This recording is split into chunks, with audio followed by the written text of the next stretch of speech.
Kita mulai saja ya.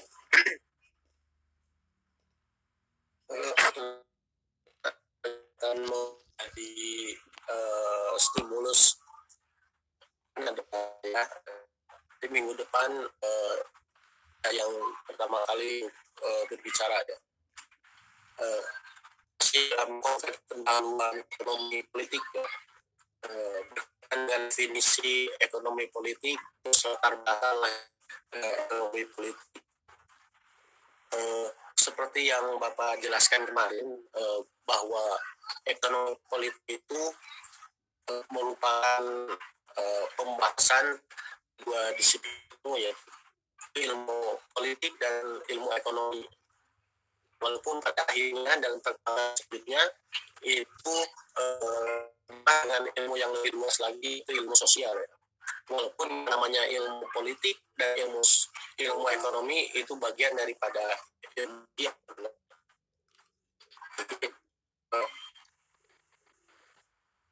ekonomi politik berbicara tentang ilmu politik yang dipengaruhi oleh ilmu ekonomi yang dipengaruhi oleh begitu juga sebaliknya ilmu politik di ilmu ekonomi. Jadi ilmu ekonomi politik berlatar belakang antara dua konsep politik maupun dua konsep ekonomi. Dalam hal ini yang sering kita kenal dengan semangat-semangat konsep liberal dengan konsep yang dikembangkan oleh dunia komunisme ya, Marxisme ya. Itu karena mereka lahir itu saling menafikan ya, merupakan antitesis. Ketika perkembangan ekonomi itu sangat luas dengan diawali dengan perkembangan revolusi industri sehingga mesin-mesin industri itu ditemukan menggantikan para pekerja sehingga si pemilik pabrikan itu menganggap bahwa yang penting dalam ekonomi adalah modal. Yang penting dalam ekonomi adalah modal. Sehingga eksploitasi yang berkaitan dengan ekonomi itu mereka lebih memikirkan berapa modal yang harus dia keluarkan sehingga dia punya alasan untuk mendapatkan keuntungan. Sehingga aspek yang tercipta dalam interaksi ekonomi biasanya adalah ada pekerja, pemodal dan lain sebagainya. Maka para pekerja itu menjadi bagian dari yang bukan utama dalam konteks ekonomi yang diawali dengan konsep Adam Smith dan lain sebagainya. Dengan bukunya yang sangat terkenal Wealth Nation. Jadi kekayaan modal itu menjadi hal yang utama dalam menggerakkan ekonomi. Nah, dalam perkembangan selanjutnya para pekerja menganggap bahwa aktivitas ekonomi bukan hanya modal yang menjadi hal utama, tetapi adalah aspek pekerja. Sehingga ekonomi yang baik itu bisa terjadi kalau ada interaksi antara pemilik modal dengan pekerja. Oleh karena itu tidak bisa dikatakan bahwa aktivitas ekonomi itu hanya berdasarkan berapa besar modal yang diberikan, berapa besar modal yang dikucurkan oleh pemilik modal terhadap pabrikan atau terhadap perusahaan, tetapi harus juga memperhatikan aspek-aspek tenaga kerja. Karena kalaupun sebesar apapun modal yang digulirkan, kalau pekerjanya itu tidak ada, kalau pekerjanya tidak mau bekerja, toh tidak ada yang namanya aktivitas ekonomi. Itu titik tolak terjadinya pertarungan antara mazhab ekonomi liberal dengan ekonomi komunis ya, kapitalis dan komunis. Dalam perkembangan selanjutnya, konteks Indonesia, konteks negara-negara yang ya katakanlah punya basis Islam mencoba mencari alternatif, ya. Mencari alternatif di antara dua kubu itu, dari dua kubu itu. Salah satu di antaranya di negara kita mungkin kita pernah mengenal dengan ekonomi Pancasila. Terus di negara-negara Timur Tengah dengan ekonomi syariahnya, ekonomi Islamnya, itu untuk menjembatani antara dua kubu tersebut. Yang kalau kita perhatikan tidak bisa dipisahkan, dua-duanya sama-sama penting. Dua-duanya sama-sama penting.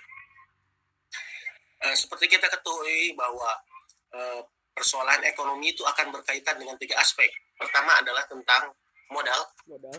Tentang pasar, tentang tenaga kerja. Ya. Pasar, modal, tenaga kerja, dan berkaitan dengan intervensi negara. Jadi kedua kubu itu berbeda dalam memandang ketiga aspek itu, keempat aspek itu. Contohnya pasar, market. Jadi dalam konteks kapitalisme, pasar itu adalah yang utama dalam menentukan aktivitas ekonomi, dalam menentukan harga. Jadi pasar itu tidak boleh diatur, kata orang kapitalis. Pasar itu tidak boleh diatur. Tetapi sebaliknya sama yang sosialis, komunis, yang menganut Marxisme, itu justru mengatakan bahwa pasar itu tidak boleh dibiarkan liar, bebas. Kalau dibiarkan, akan ada korbannya, yaitu siapa? Pemilik modal yang terbatas.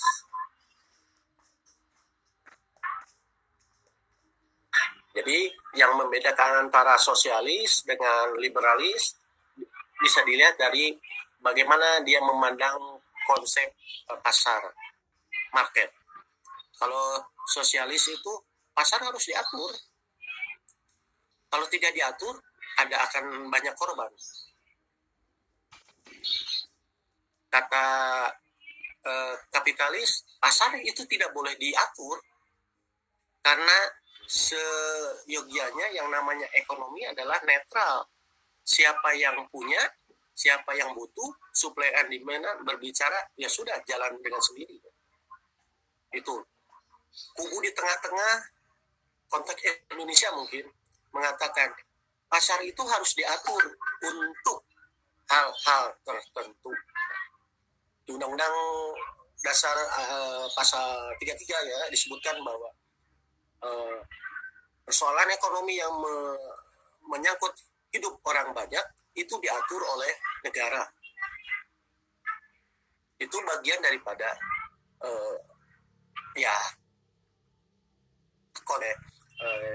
sosialis bahwa pasar itu diatur. Tapi negara kita juga tidak mengatur semuanya, hanya menyebutkan hal-hal yang berkaitan dengan hidup orang banyak. Kalau misalkan hal-hal yang tidak berkaitan dengan hidup orang banyak, boleh dibebaskan. Nah, itu salah satu titik tengahnya. Tentang pasar. Tentang negara, intervensi negara. Sosialis menyebutkan bahwa yang namanya negara itu punya hak untuk mengatur aktivitas ekonomi. Sekali lagi mengatur aktivitas ekonomi ya. Jadi mengatur. Contohnya dalam konteks nilai tukar ekonomi kekinian ya. Di Cina konversi antara nilai mata uang Cina yuan terhadap dolar itu ditentukan oleh negara, bukan oleh pasar. Beda dengan kita, beda dengan negara-negara barat, bahwa nilai tukar dolar terhadap nilai tukar asing, mata uang asing, itu dibiarkan sesuai dengan mekanisme pasar. Apakah ada konsekuensinya dengan dua sikap itu? Tentunya pasti ada. Ketika terjadi perbedaan harga, maka negara harus menutupi perbedaan harga tersebut. Contohnya, kita pernah punya niat untuk membuat nilai tukar rupiah terhadap dolar itu disamakan. 1 dolar adalah 10.000. Bisa seperti itu.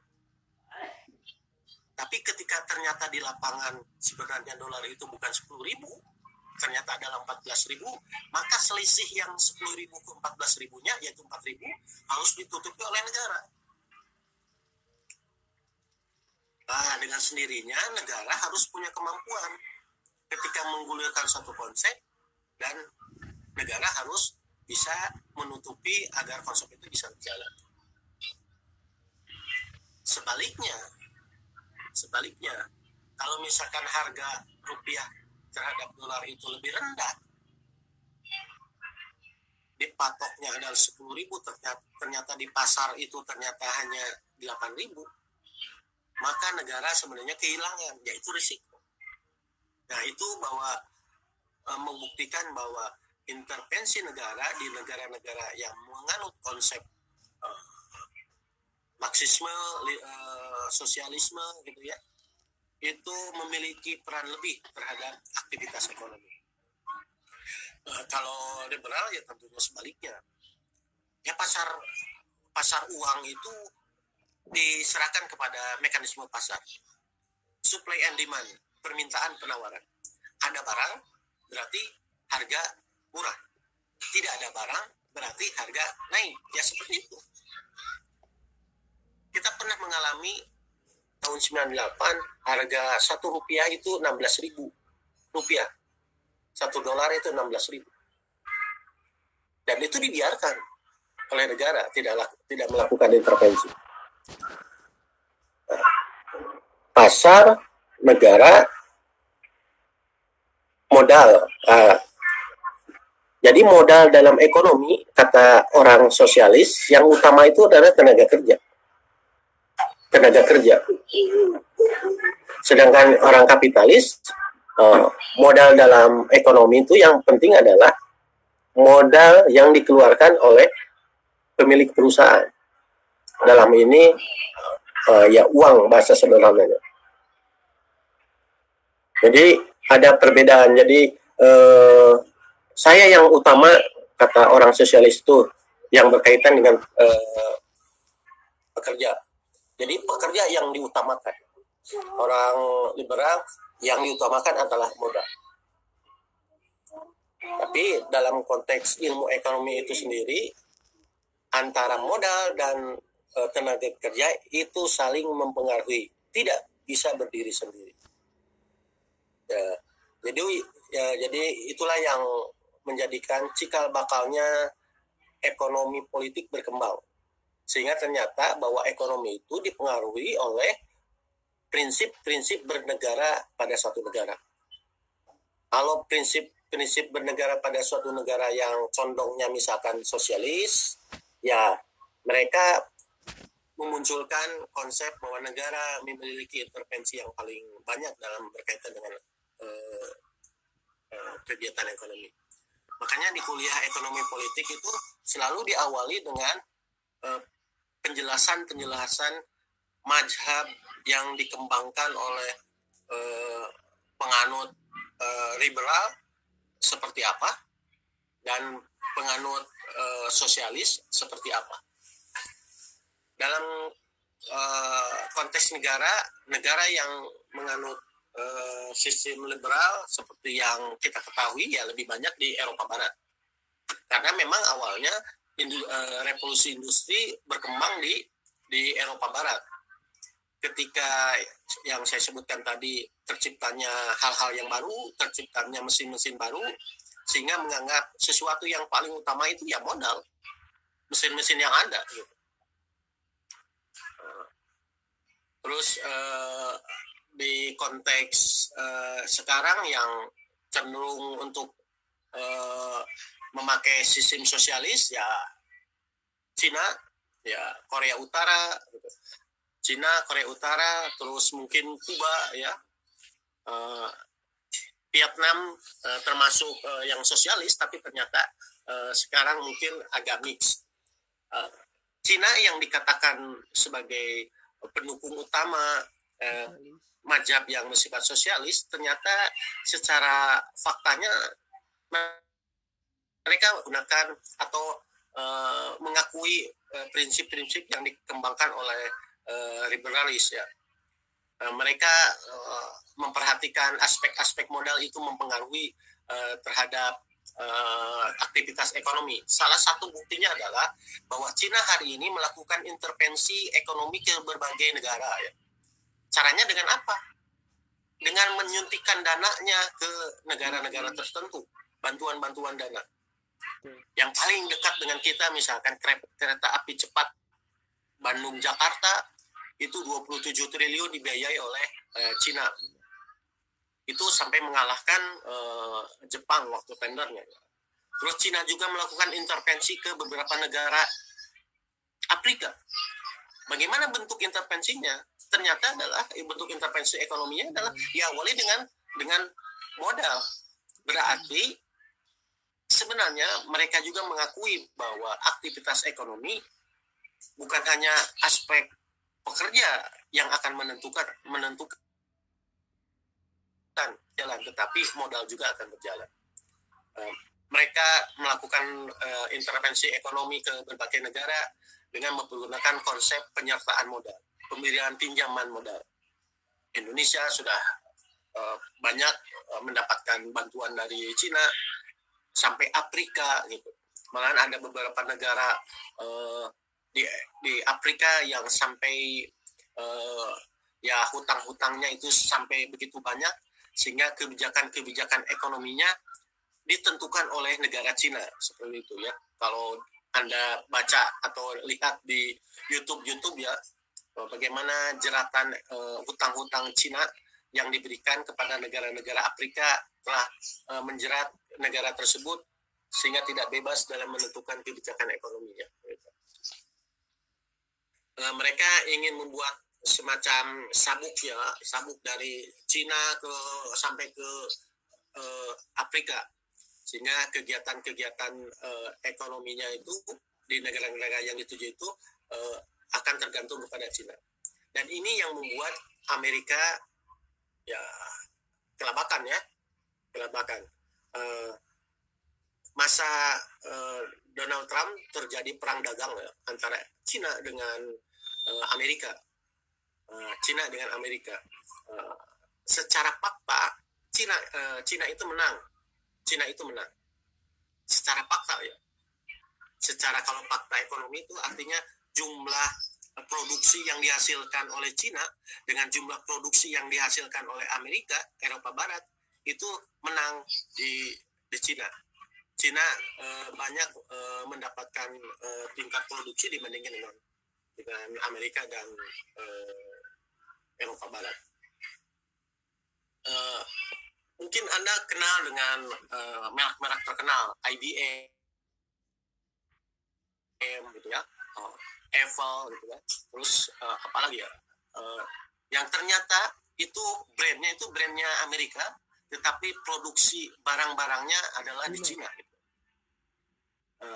Anda mungkin baru tahu bahwa IBM itu pabrikan yang kalau kita berbicara dengan IBM berarti kita berbicara tentang Amerika. Ternyata alat-alat yang diproduksi oleh IBM itu dibuatnya di Cina. Begitu pula dengan produk-produk yang lain. Sehingga 10 tahun ke belakang ekonomi Amerika itu bisa dikalahkan oleh Cina.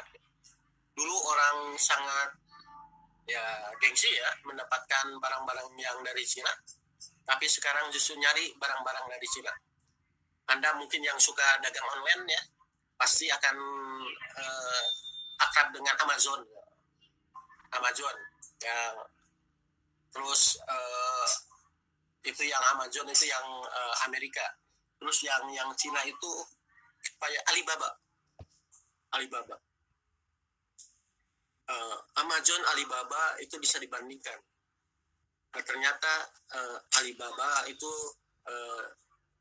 kita bisa menemukan barang-barang yang sama dengan yang ada di Amazon, di kita, ternyata harganya sangat jauh berbeda. Kenapa bisa demikian? Karena mereka menganggap bahwa sistem ekonomi yang dia anut, inilah hasilnya, bisa menghasilkan produk yang murah. Kalau Anda yang suka jualan online gitu, selalu pasti punya akun Alibaba, karena di sana menemukan barang-barang yang ada di Indonesia yang serupa, ternyata di sana lebih murah. Ada yang kalau laptop itu yang spesifikasinya sama dengan yang ada di Indonesia, harganya adalah 6 juta, ternyata di sana bisa setengahnya. Kenapa bisa demikian? Dan mereka menjawab, ya sistem ekonomi kita lah yang dianut yang membuat harga lebih murah. Dan sekali lagi, ekonomi itu pada akhirnya bersifat netral di mata konsumen. Konsumen itu selalu mencarinya kan barang bagus dan harga murah.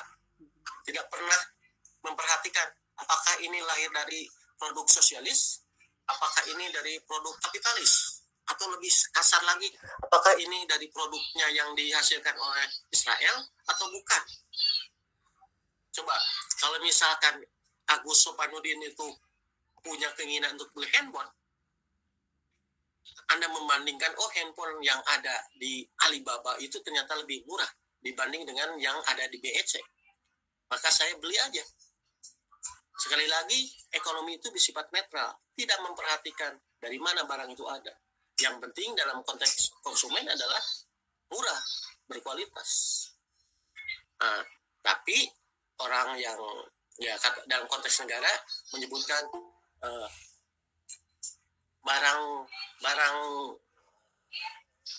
murah itu karena dihasilkan oleh konsep ekonomi yang kami anut, dengan memperhatikan aspek pekerja, karena Cina itu orangnya banyak ya, 1 miliar mungkin 2 miliar mungkin ya sekarang, tenaga kerjanya murah, jadi BUMN itu banyak ya, perusahaan-perusahaan besar itu dimiliki oleh negara, bukan oleh swasta. Beda dengan kita, justru perusahaan-perusahaan negara itu hanya bisa dihitung dengan jari, banyaknya adalah swasta. Sebaliknya di Cina itu banyaknya adalah BUMN, yang individu itu tidak ada, bisa dikatakan tidak ada. Walaupun kesini mulai muncul ya individu-individu yang memiliki perusahaan-perusahaan yang segi kuantitasnya besar. Itu ya cikal bakal munculnya ilmu ekonomi politik. Silakan yang mau berkomentar atau yang bertanya.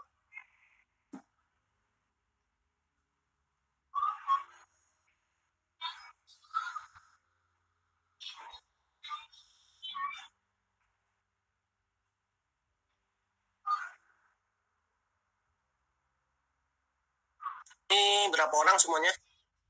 Kalau saya lihat itu kemarin 15 orang ya, di absen 11 orang. Saya mau bagi kelompok aja nanti minggu depan. Nanti ini silabusnya.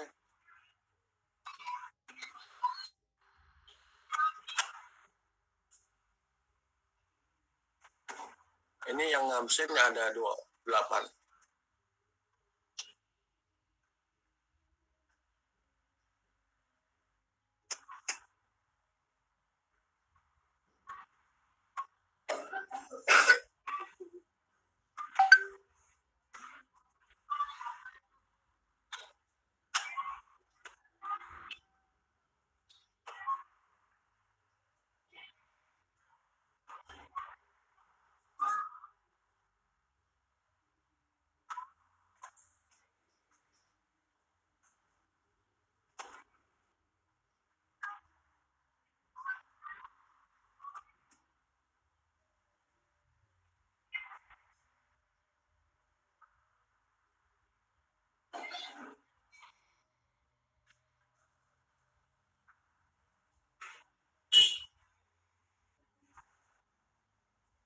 Saya langsung bagi saja ya temanya.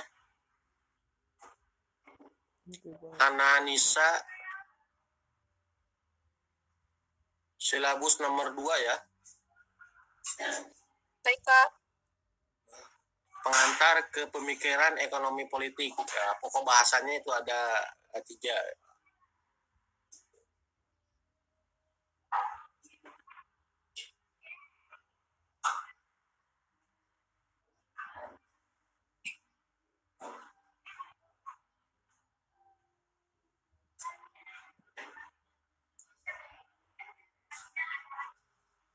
Terus ini yang Agus Sopanudin, silabus nomor 5 ya. Anatomi sejarah pemikiran ekonomi politik.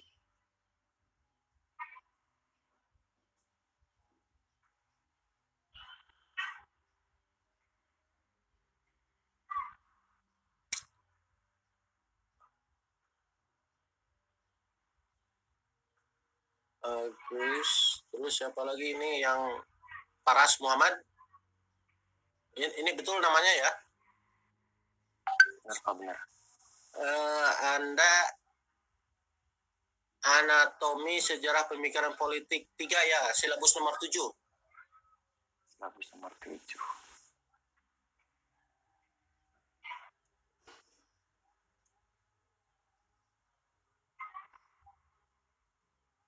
Terus siapa lagi nih?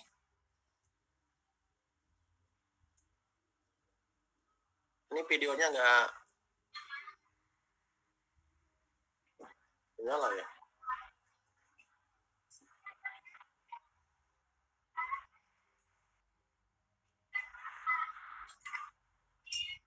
Habib Ali,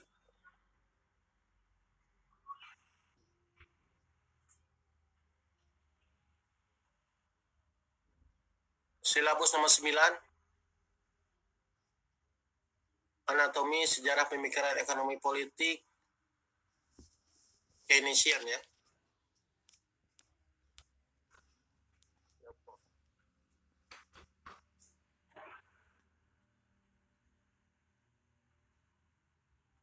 Habib Ali, terus siapa lagi yang muncul kameranya?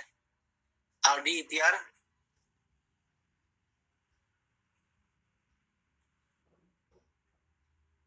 ekonomi politik modern ya, silabus nomor 10.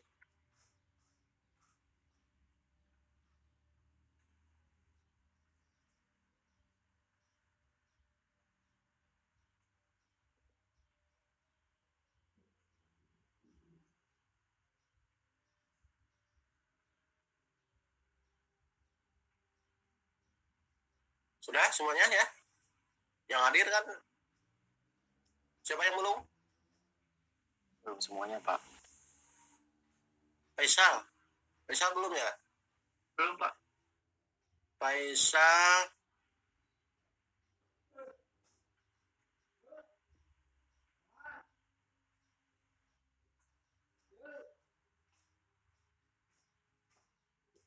Nomor 11, ekonomi politik di Indonesia ya. Faisal. Siapa lagi yang belum? Fani Oktaviani. Anda silabus nomor 12 tapi poin A dan B.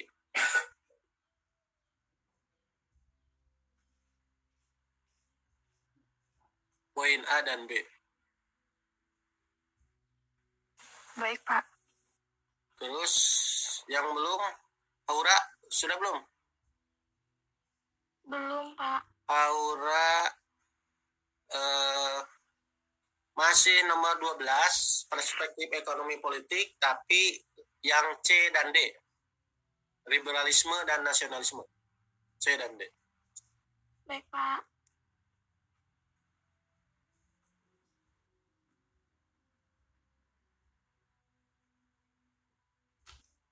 Sudah semuanya ya?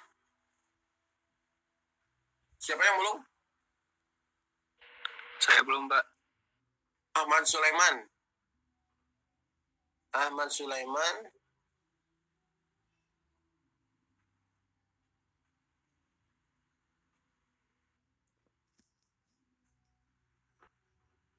Kembali lagi ke silabus nomor 2, Ahmad Sulaiman, silabus nomor 2.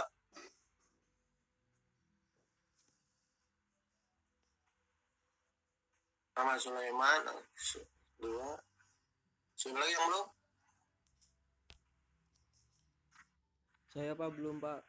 Nah, jadi teknisnya Anda Fajri buat Pak belum Pak. siapa? Fajri, Agis, Ando. Orangnya ada nggak? Takutnya Ini ada Pak tapi Ada Pak. disebutkan tapi orangnya nggak ada, jadi nggak kedek.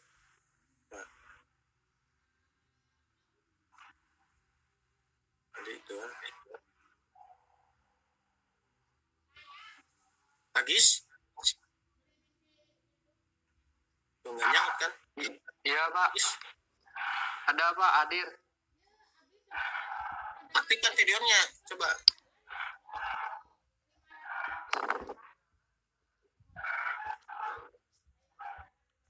Agis, silabus nomor 3.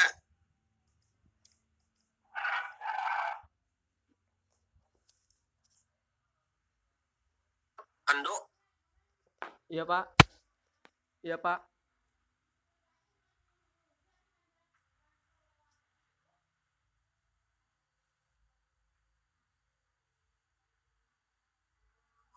Ando, silabus nomor 5. Baik Pak. Ekonomi politik klasik ya, anatomi sejarah pemikiran ekonomi politik, ekonomi politik klasik.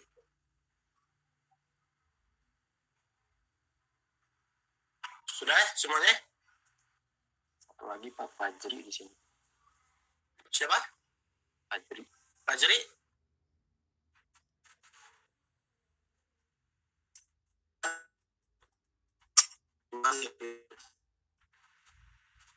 Sejarah anatomi klasik. Nanti semuanya makalah yang Anda buat itu dikumpulkan sama bareng-bareng ya, nanti tanggal 29 September. Bukan 29, sebelum perkuliahan. 28 September. Semuanya dikumpulkan. Sejarah anatomi klasik apa? Diketik, tidak boleh lebih dari 10 halaman, tidak boleh lebih. Berarti 4 ya Pak. Tapi tidak boleh kurang 5 halaman. Ya, 5 sampai 10 halaman ya. Jadi kalau terlalu banyak sini tong susah lebih bacanya. 10. Kurang 5. Materi ini banyak di Google, tinggal copy paste sebenarnya. Tapi yang lebih penting dari itu adalah Anda itu menguasai. Nah, tinggal copy paste, udah Bapak kayak copy paste sarua gitu ya. Copy paste, Anda misalkan judulnya ekonomi politik Keynesian itu seabad gitu, ribuan itu. Tinggal copy paste 5 halaman aja. Kalau 5 halaman, jadi saya harapkan itu Anda itu meresume hal-hal yang pentingnya saja. Jadi tidak boleh lebih dari 10 halaman. Tidak boleh lebih dari 10 halaman. Tidak boleh kurang dari 5 halaman. Apalagi semester 7 ini kan bisa jadi Anda sudah mulai mempersiapkan diri untuk membuat proposal skripsi ya.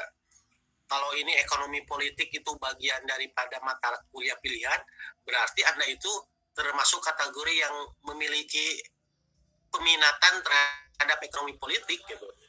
Jadi tidak mungkin Anda tidak menguasai, toh mata kuliah ini Anda yang milih kan, daripada ekonomi lingkungan.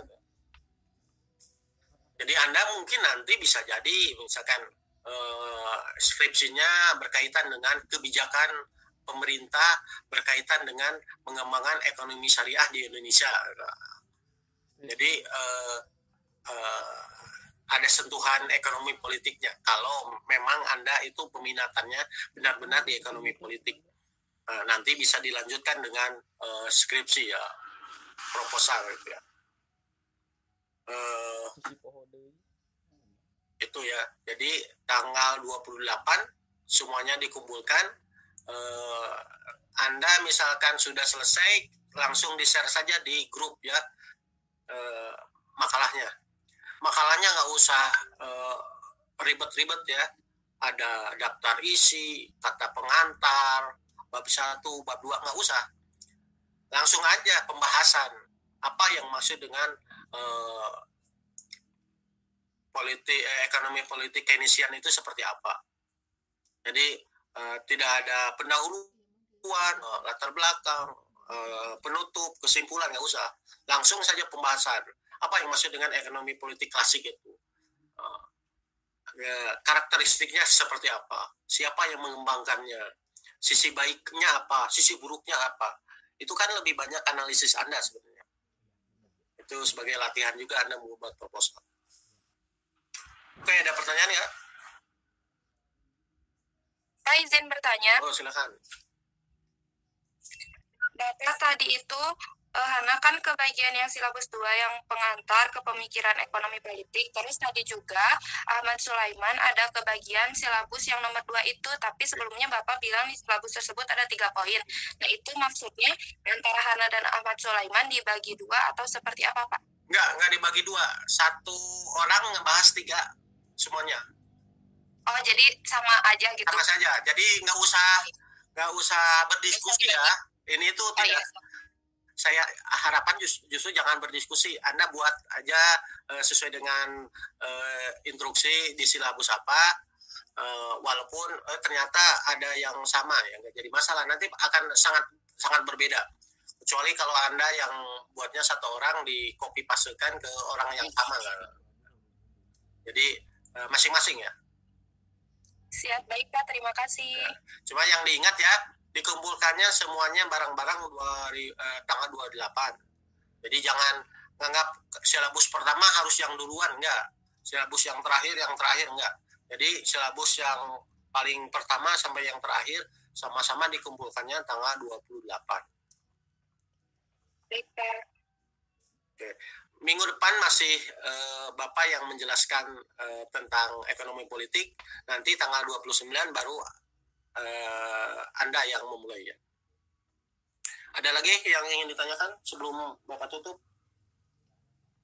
Cukup Pak. Nggak usah lama-lama kuliahnya ya. Habis kuota maksud itu. Siapa? Ya banyak keluhannya kan kuota kan. Padahal kuotanya sekarang tuh banyak yang khusus yang kuliah ya. Nggak terlalu mahal, 5.000 satu kali pertemuan. Terus Anda kan adanya di rumah kan, itu ya, nggak usah di kampus. Saya perkirakan Anda sampai sarjana akan terus di rumah, karena kebijakan yang saya dengar itu mau offline, tapi buat semester 1 dan semester 3 karena dibatasi 50%-nya ya. Semester 1 dan semester 3 kan belum pernah menginjakan kampus kan ya. Jadi kalau semester 5, semester 7 pernah kuliah di kampus kan. Paling tidak pernah merasakan gimana kuliah di ruangan kelas. Nanti Anda mungkin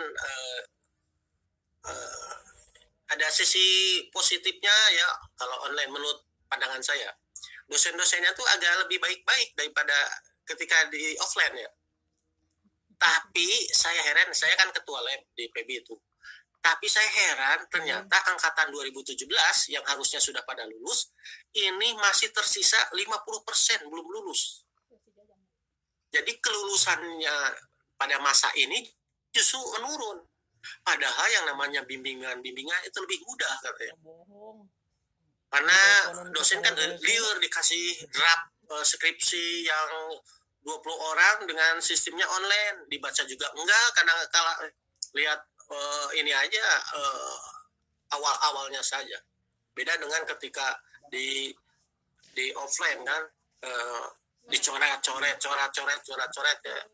Itu pengalaman dari senior Anda yang bicara, katanya lebih enak sekarang dari segi kemudahannya. Tapi ternyata faktanya data statistik menunjukkan saya ini melihat 50% belum pada lulus.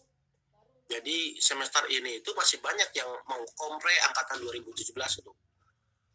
Kompre aja belum, apalagi menakosah ya. Ya, saya mendorong karena kelulusan itu akan mempengaruhi akreditasi jurusan Anda ya. Kalau bisa Anda itu lulus ya, Anda bisa lulus bulan Februari menurut saya. Jadi bulan Februari Februari ini mata kuliah ini kan terakhir, tapi di satu sisi Anda sudah diperbolehkan untuk membuat proposal skripsi ya untuk UP ya. Terus saya juga sebagai ketua lab ingin menyampaikan untuk persyaratan-persyaratan karena dulu itu Anda di FSH ya, kayak tilawah, praktek komputer, tahfidz, terus apa lagi ya? Yang Basul Kutub itu yang paling diuntungkan yang belum Basul Kutub. Ternyata hari ini di PB Basul Kutub dihapus. Alhamdulillah. Ya, kemarin ada akuntansi Pak, saya belum masuk kutub. So, Alhamdulillah. Saya Pak yang kemarin ke lab. Ada yang belum masuk kutub? Saya yang kemarin ketemu Bapak di lab. Belum. Gitu ya? Ada Pak. Ada ya, justru itu ya. Ada beberapa orang yang datang banyak yang belum Pak. menanyakan masuk kutub ya dihapus. Saya juga belum. Dihapus karena ya kebijakan di PB lebih kepada keekonomiannya katanya, bukan ke pembahasan kalau di sini fikihnya bukan usul fikihnya gitu ya. Ya nggak usah membahas basul kutub ya.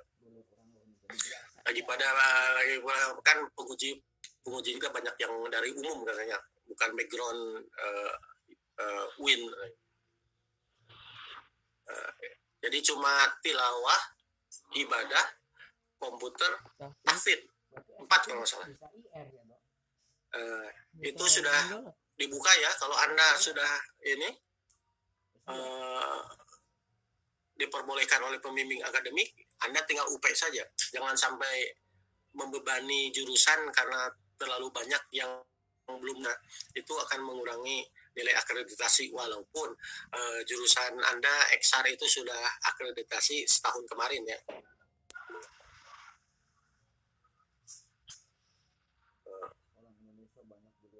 Jadi siapa ini ngecat ya?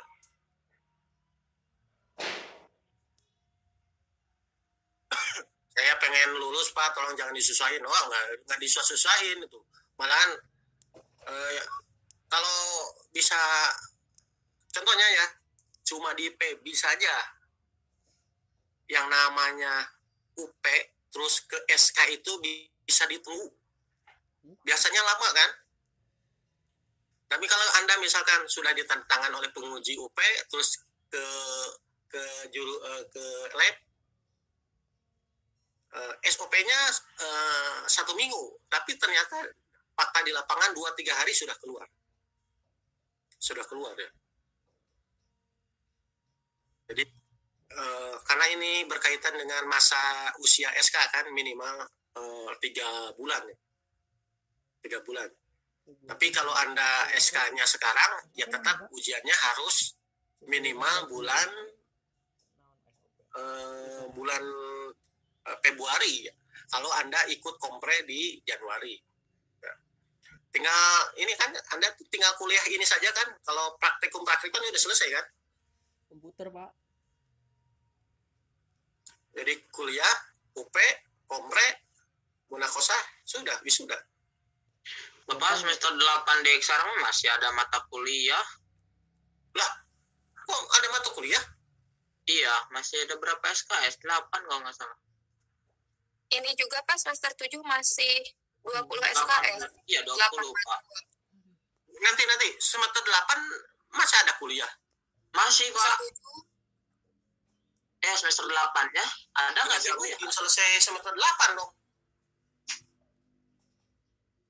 Kalau kompre kan syaratnya mata kuliah harus selesai ya. Semester 1 mata kuliah apa yang belum selesai nanti di semester 8?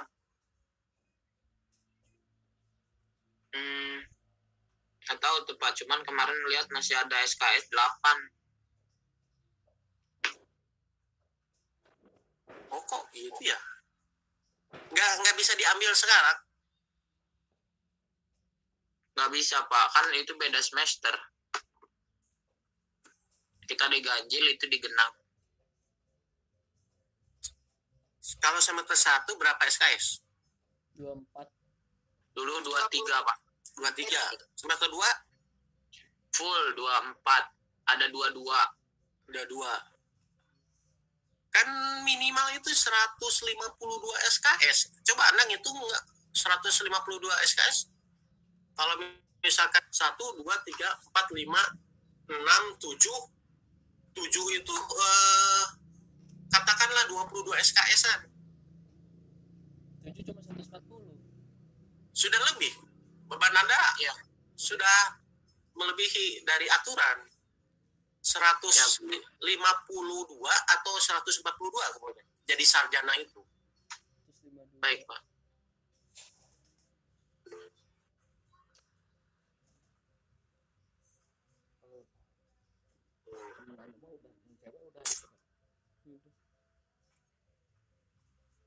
Kalau ya dari segi praktikum akan sangat dipermudah ya. Tinggal ya itu manfaatkan dengan kondisi saat ini. Kondisi saat ini justru menurut teman-teman yang sudah lulus itu, yang karena offline ya lebih mudah hari ini kan ya, dibanding dengan yang waktu di FSH itu yang namanya sidang komprehensif munakosah itu banyak yang tidak lulus. Dan Pak Dekan, Pak Wadek nanya ke saya, apakah selama ini ada yang tidak lulus? Berapa orang yang tidak lulus? Nyebutnya berapa puluh yang tidak lulus? Saya jawab, nggak ada yang tidak lulus. Lulus semuanya. Jadi dari Januari sampai dengan kemarin Agustus, baik kompre, UP, munakosah, semuanya lulus semuanya. Tanya ke, ada yang staf ya, yang dulu di MKS itu, wah sekarang mah enak-enak. Kalau dulu itu benar-benar tegang komprehensif itu. Gak lulus, betul gak lulus. Ulangi lagi sampai 3 kali. Ulangi berarti berapa bulan? Ganjil kan. Hampir 1 semester berarti kalau